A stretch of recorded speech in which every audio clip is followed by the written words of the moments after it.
We start with breaking news. Authorities in Japan have confirmed that multiple people are feared dead following an explosion at a shopping centre in the southern city of Kumamoto after a 6.8 magnitude earthquake. Thousands of homes have been left without power and major roads have also been damaged. A tsunami warning was issued for the Japanese coast but has since been stood down. The same area was hit by a deadly earthquake in 2016 that left more than 50 people dead. Officials have warned of strong aftershocks for about a week.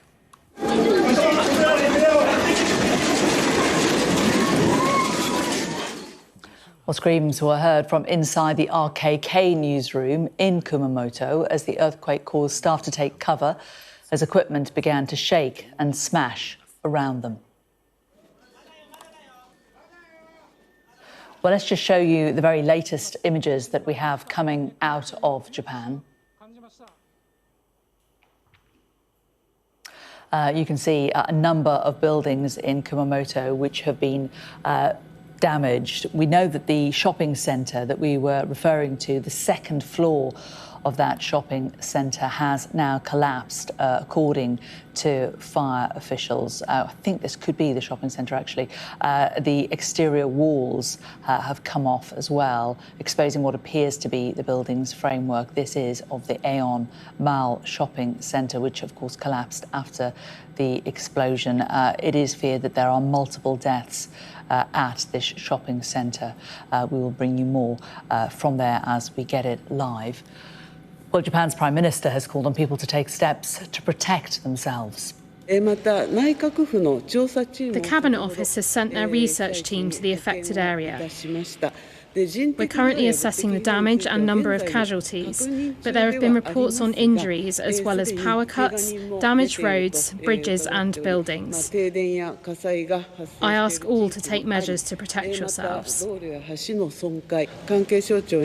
I've instructed relevant ministries to assess the damage, work closely with local government under the policy of putting human life first, wholeheartedly work on the disaster emergency response, and provide information to the people regarding tsunamis and evacuation.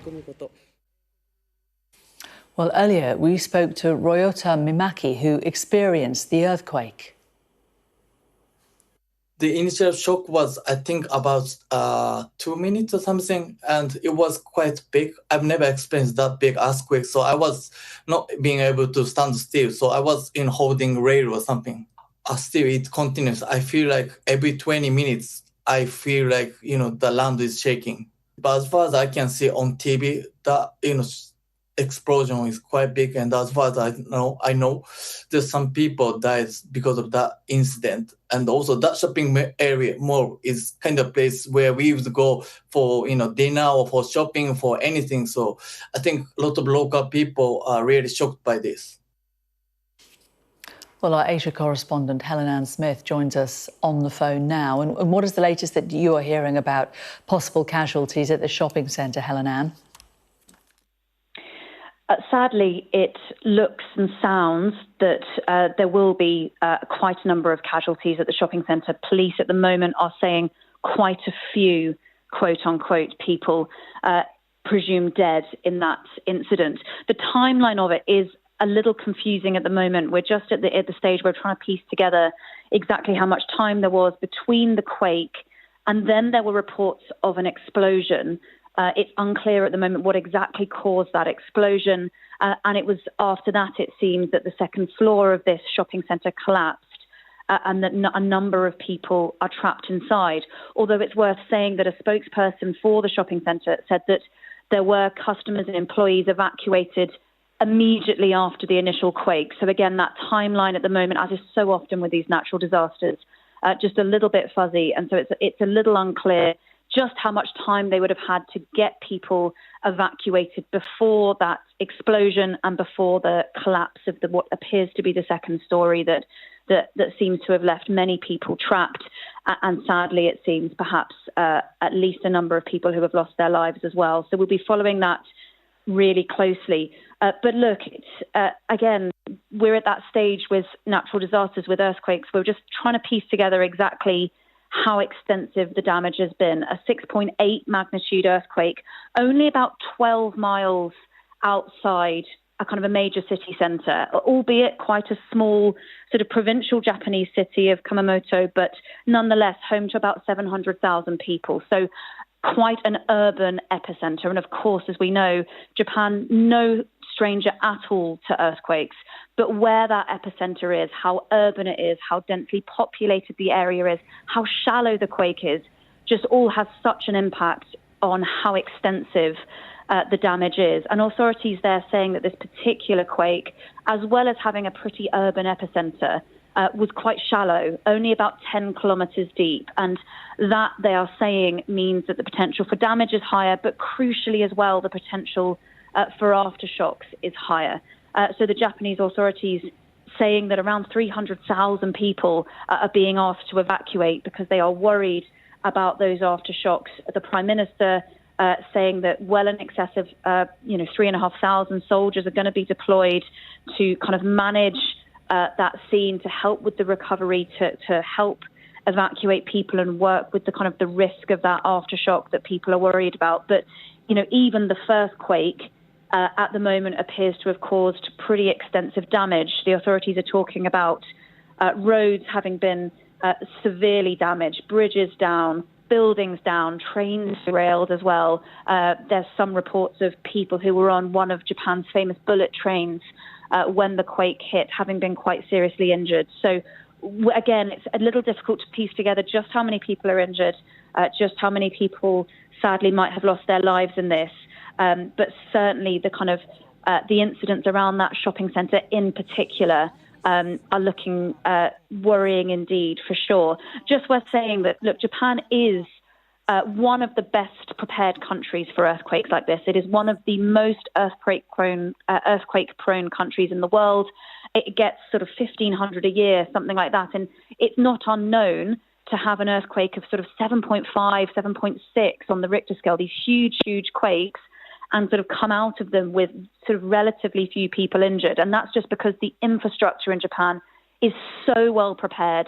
It is so well fortified. Modern buildings are as well sort of built for this type of incident as they possibly can be. However, if you have a sort of provincial area of Japan, which this area is, areas where the cities are older, perhaps they haven't been rebuilt in recent times, those buildings are far, far more vulnerable. And sadly, in this case, as I said, it appears to have been quite an urban epicenter. And so the kind of the potential for damage, the potential for loss of life is higher. Helen Ann, thank you very much for that for now. Well, let's bring in Robert Geller, Professor Emeritus at the University of Tokyo. Very good to talk to you and get your expertise on this today. Well, Helen Ann was just spelling out what we know about the facts of today, but perhaps you could put it in greater context for us. Helen Ann was just explaining how many earthquakes that there are in Japan every year. How serious is this one compared to some of the biggest ones that the country has faced? Well,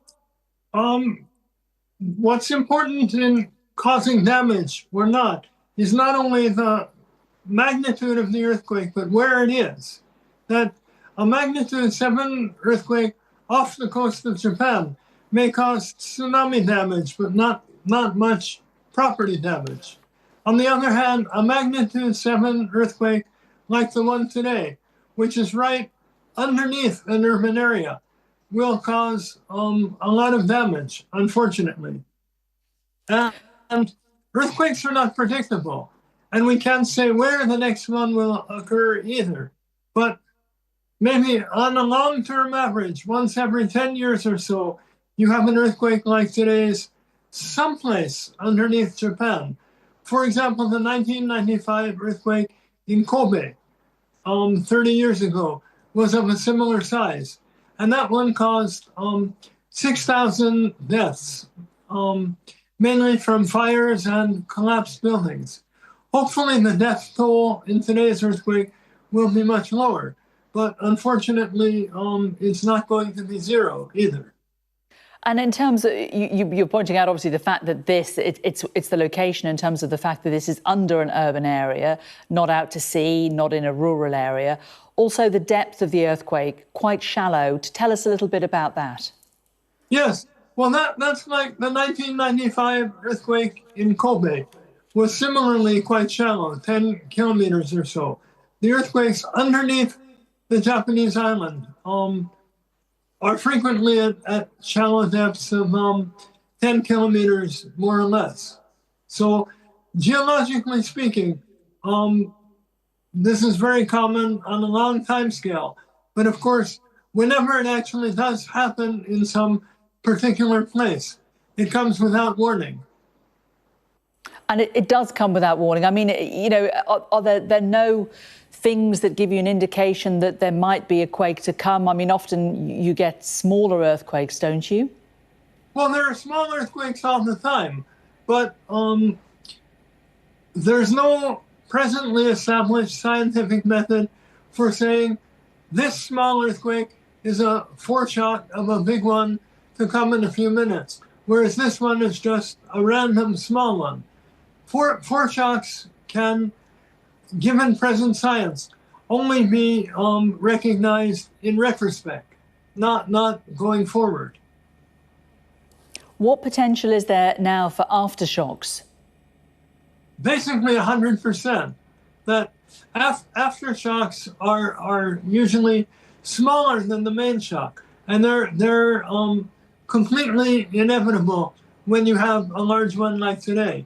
Now, the thing is, once in a while, maybe not so often, but sometimes, you might have a magnitude 7 earthquake, and then a day or two later, you might have an even bigger one, a 7.5. And in fact, that happened in 2016, 10 years ago in Kumamoto. They had a magnitude 7 earthquake followed 2 days later by a magnitude 7.4 earthquake. So we can say that's very probable, but we also can say it cannot be ruled out. So I hope that people are careful to evacuate badly damaged buildings that might not be able to withstand a subsequent earthquake.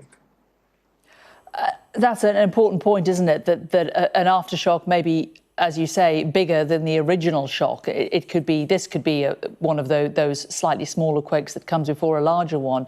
We're hearing some 300,000 people are being told to be evacuated. What kind of infrastructure is there for where can these people go? What is the government expecting them to do? Well, that's a real problem. That some evacuation facilities are available, for example, in gymnasiums or other government facilities, but they don't have enough room for 300,000 people. And so many people might wind up sleeping in their cars, which is obviously very unhealthy and psychologically stressful. And even the people who evacuate the gymnasiums, they won't really have any privacy, and especially for women, it can be a real problem. So the situation is far from ideal. And also, just before we let you go, I mean, Helen Annan was pointing out how well Japan is prepared for earthquakes, how the fact that there are so many every year is high in the minds of those constructing these buildings. Are you surprised that a shopping centre has collapsed, given what we know about the clever architecture that is deployed in Japan? Well, I don't know what happened, but reports are there was an explosion. And purely surmise, I have no inside information. Maybe there was a gas leak or something like that. You know, all of these shopping malls have a lot of restaurants. So if you have gas cooking facilities and you have a gas leak and then you have a spark that sets it off, I don't think any building, however well designed, can withstand that. So you presumably have a combination of several factors that caused this terrible accident. Robert Geller, Professor Emeritus at the University of Tokyo, one of the world's leading seismologists. Very good to talk to you. Thank you very much for joining us. Yes, thank you for inviting me.